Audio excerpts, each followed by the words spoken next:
Raskolnikov sat in a dimly lit room, his eyes fixated on a corner, his mind lost in a labyrinth of tortured thoughts.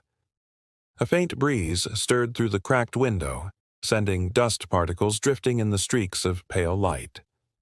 But he didn't notice the room nor the light. He was trapped in the vast, suffocating expanse of his own mind. "What have I done?" he whispered to himself, his voice carrying an abyss of despair.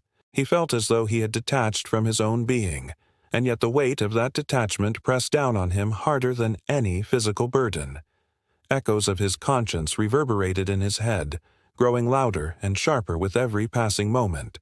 "You are a murderer, Raskolnikov," they whispered, not gently but with certainty. "A murderer, and this is not over. You will pay the price."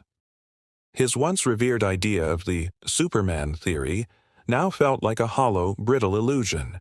It had promised him greatness, but instead it had led him into a cold, detached place where nothing, no theory, no justification, could ease the torment he felt.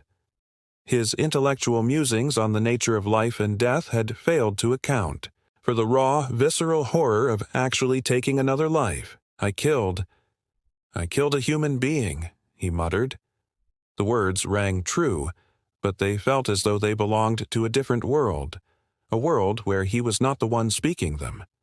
The reality of his crime weighed on him like a suffocating blanket.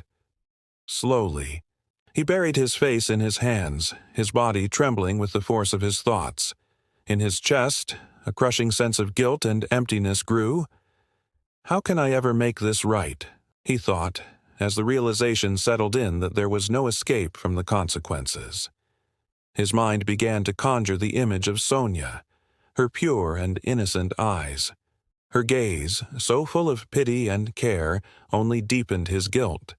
A scream tore through him as though his conscience were pulling him apart. "How could I tell her?"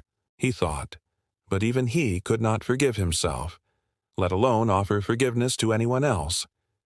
His thoughts spiraled in a downward spiral, his mind unable to find any release. For the first time, he understood the full weight of his crime. There was no escape. He could not run from it, nor could he deny it. And then, in that moment, he realized something. Perhaps the only true form of freedom was found in facing the unbearable weight of guilt and suffering head-on. There was no answer, no way to undo the past, but perhaps in that dark, painful reckoning